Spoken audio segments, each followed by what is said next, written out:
होना चाहिए महाराज।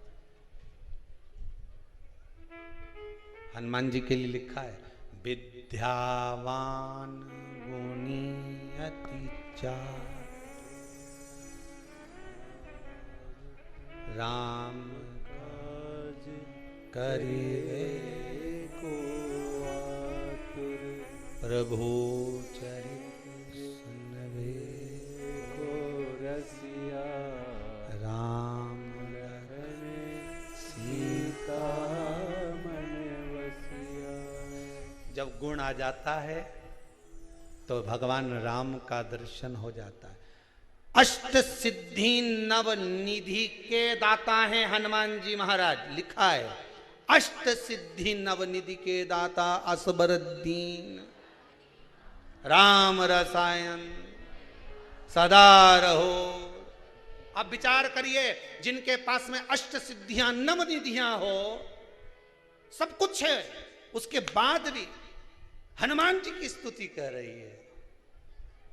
विद्यावान गुणी गुणी गुणी अति चातुर, मतलब सब कुछ हो, तुम्हारे घर में गाड़ी हो, बंगला हो, वैभव हो, सत्ता हो, तुम मंत्री बन गए, संतरी बन गए, कलंतरी बन गए, तुम्हारी मर्जी पड़े जो बन जाओ, अगर गुण नहीं होगा तो तुमको कौन पूछेगा। राजा के सिंहासन पर बैठ जाओ, कुर्सी पर बैठ जाओ, अध्यक्ष उपाध्यक्ष बनकर बैठ जाओ, गुण होगा तो लोग पूछेंगे, गुण नहीं होगा तो कौन पूछेगा।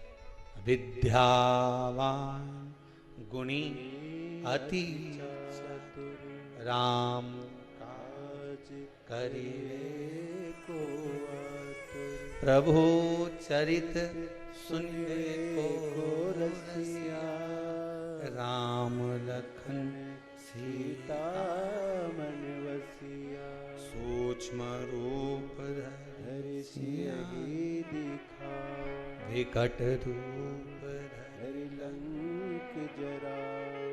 आपके भीतर गुण होना चाहिए। साहब मेरा छोरा बड़ा गुणी है, साहब मेरी छोरी बड़ी गुणी है, मेरी बहू बड़ी गुणवान है। गुण कौन सा होना चाहिए? सबसे पहला गुण कौन सा है?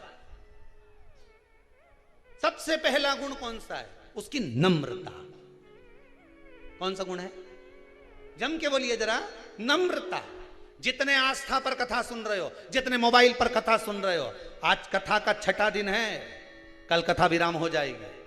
इस व्यासपीठ से केवल इतना सा निवेदन करूंगा, हनुमान जी की स्तुति करने से पहले एक बात याद रखना, अष्ट सिद्धि नवनिधि श्री हनुमान जी के पास थी, पर सबसे बड़ी निधि थी गुण। हनुमान जी के पास में गुण था। चना अकेला खाओगे अटक जाएगा, गुड़ के साथ खाओगे अटकेगा नहीं। गुण तुम्हारे भीतर होना चाहिए। जब भीतर गुण होगा कुछ अच्छा होगा। सबसे पहला गुण है तुम्हारी नम्रता। झुकना सीख जाओ। एक नदी ने समुद्र से जाकर कहा, समुद्र सुन, मैं बहुत बड़ी नदी हूं, बहुत वैभव है मेरा, बहुत वैभव, बोल तुझे क्या चाहिए। समुद्र के मुझे कुछ नहीं चाहिए, मेरे पास सब रखा है, रतन माणिक मोती सोना चांदी हीरा पन्ना सब समुद्र में। कोई निकालने वाला चाहिए। शिव महापुराण में तो सब कुछ धरा है, निकालने वाला चाहिए। कहने वाला तो कह देगा कि काली मिर्ची कहां लिखी है, निकालने वाला चाहिए। पढ़ो 57वें नंबर का श्लोक 14वें अध्याय का, निकालो और पढ़ो, निकालो। समुद्र अपार है, निकालना होगा। समुद्र में डूबोगे मर जाओगे, शिव पुराण में डूबोगे तर जाओगे। ये वो समुद्र है, निकालो। एक एक अंश निकालो शिव महापुराण का, कि सरसों चढ़ाने से क्या होता है, काली मिर्च चढ़ाने से क्या होता है, शिव जी पर लौंग चढ़ाने से क्या होता है, सफेद पुष्प चढ़ाने से क्या होता है, सरसों का फूल चढ़ाने से क्या होता है, शमी पत्र चढ़ाने से क्या होता है, बेल पत्र चढ़ाने से क्या होता है। एक एक चीज निकालिए, निकालो। समुद्र कह रहा है मेरे पास सब कुछ है, मुझे नहीं निकाल, नहीं बोलू, मुझे नहीं चाहिए। नदी के तो मुझे जानते नहीं, मैं बहुत बड़ी नदी हूं, बहुत बड़ी नदी। अच्छा, व्यक्ति जब डोंडी पीटे नहीं अपनी बात का, मैं ऐसा ये कह दे मैं राजा। अच्छा, डोंडी पीटे जब कह नहीं तो मैं राजा, फालतू की बात नहीं सुनूंगा। साधारण व्यक्ति से तो मिलता ही नहीं। राजा केवल किससे मिले? राजा से ही मिले। इतना में कहीं का कहते साहब हम झारखंड से आए, निमंत्रण देने आए, क्या हमारे यहाँ का राजा तुमसे मिलना चाहता है। झारखंड में कहाँ रहते हो? जंगल में। तो वहां कौन सा राजा मिलना चाहता है? जंगल का राजा। जंगल का राजा कौन से? वो भी राजा, तू भी राजा। तू के मैं राजा से मिलूं? चल, तू ही बोला मैं राजा से मिलूं और उसने कह दिया मैं राजा से मिलूंगा। चल, हमारे यहां का राजा से मिल रहा है। अब ये राजा वो राजा के पास जाके टिक जाए 15 मिनट, दादा आगे तो बोलूंगा ही नहीं। बस 5 मिनट 15 मिनट भी बहुत बड़ी बात हो गई। उन्हें एक बार धाड़िया नहीं, एक बार जम के धाड़ा नहीं तो ये राजा की तो सिट्टी बिट्टी सब। अब कहने वाला तो कुछ भी, बड़ी बड़ी बात करने वाले अपनी अपनी बड़ी बड़ी बात कर देते, खूब बड़ी बड़ी बात करे साहब। ऐसा हमारा मकान, हमारी बिल्डिंग ऐसी जोरदार, देखो तो सरी क्या जोरदार हमारी बिल्डिंग, हमारा मकान इतना बड़ा, इतना जोरदार, इतना जोरदार। और एक दिन चींटी आकर के दे, तुम्हारा मकान में तो मैं खूब घूम के देख ली, मेरे मकान में घुस के बता। चींटी बोल दे, जो ज्यादा बड़ी बड़ी बात करे नहीं तो इनके छोटा ही व्यक्ति सही करे। चींटी बोल दे कि तुम्हारा मकान में तो मैं दिन भर घूमूं, तू मेरे मकान में घूम के बता, अगर दमदार है तो घुस। बस चींटी का मकान में घुस के बता।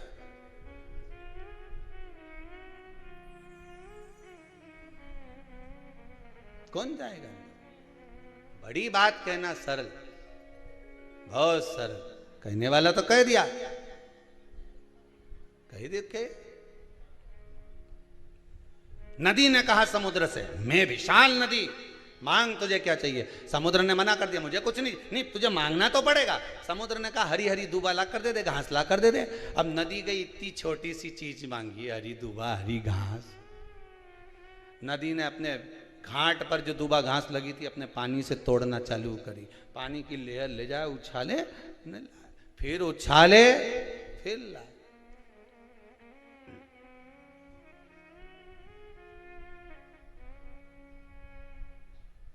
फिर उछाले, फिर ला। अब दूबा नहीं ला पाई, घास नहीं ले पाई। समुद्र ने पूछा नदी लिया ही? नदी बोली कि और कुछ मांग ले, मैं ला नहीं सकी। समुद्र ने कहा नदी तुझ में क्या दुनिया के किसी व्यक्ति की सामर्थ्यता नहीं है कि झुकने वाले को उखाड़ दे। तू जब दूबा लेने जाती थी तेरे पानी के वजन से दूबा झुक जाती थी, झुकने वाले को दुनिया उखाड़ नहीं सकती। तुम शंकर के आगे, गुरु के आगे, संतों के आगे, ब्राह्मण जन आगे, गौ माता के आगे, घर के बड़ों के आगे, बुजुर्गों के आगे झुकते रहोगे। किसी की सामर्थ्यता नहीं कि तुमको उखाड़ कर फेंक दे। तुम झुकना तो सीखो, नम्रता तो लाओ। प्रथम गुण है नम्रता। सबसे पहला विद्यावान गुणी अति। हनुमान जी की सबसे बड़ी गुणता थी, राम जी के सामने पहुंचे तो झुक गए, झुक गए।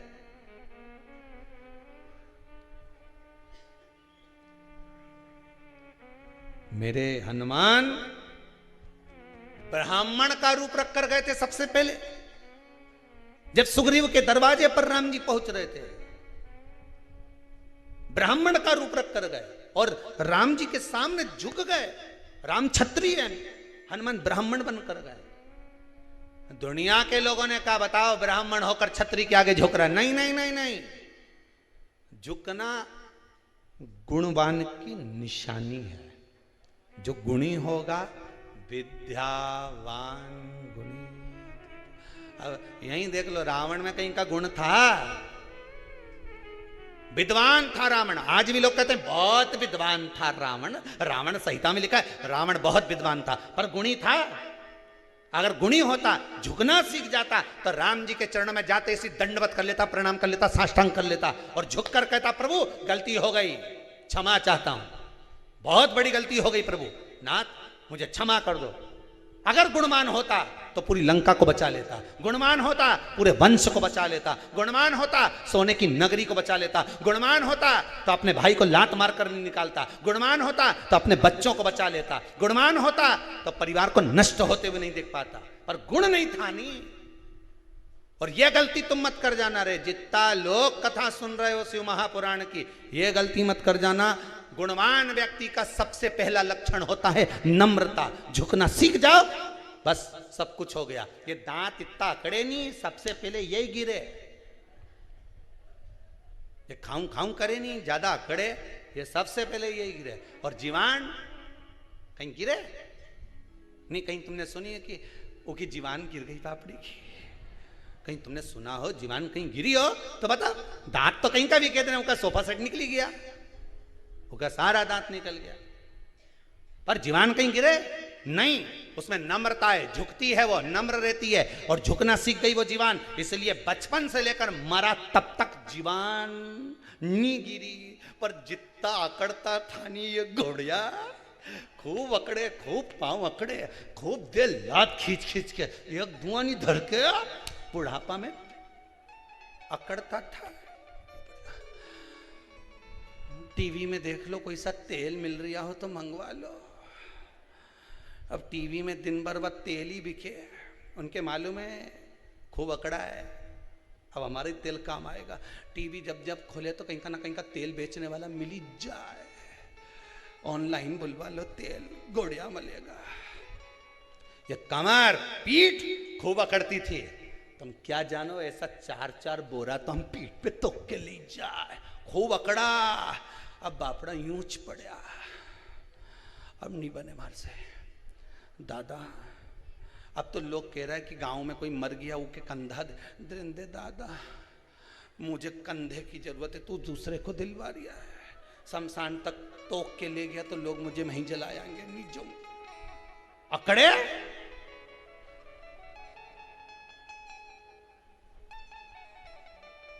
कितना अकड़ोगा?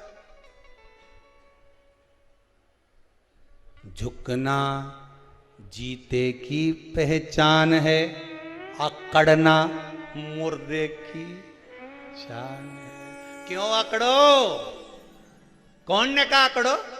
बहुवन कह दे, मम्मी तुम चुप रहो, मारा मामला में मत बोल जो। माँ भी कह दे अकड़ ले जा, तुझे तो थारी औलाद ही झुकाएगी, अकड़ ले।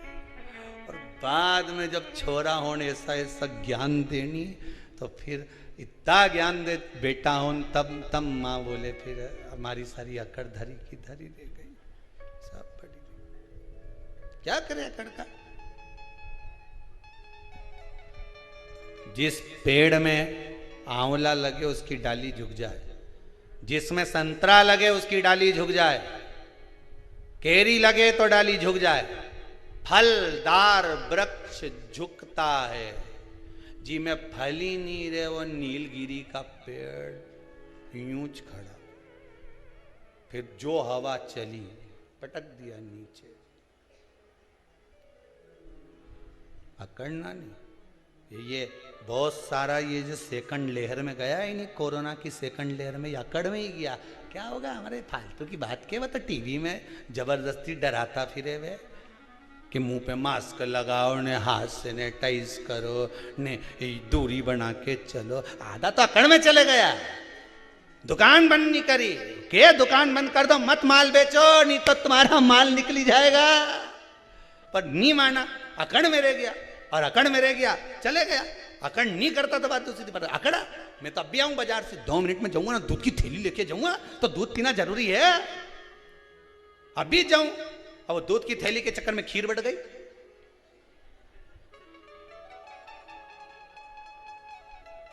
और क्यों किसी और वाला महाराज तो आड़ी तड़ी कथा बाचे।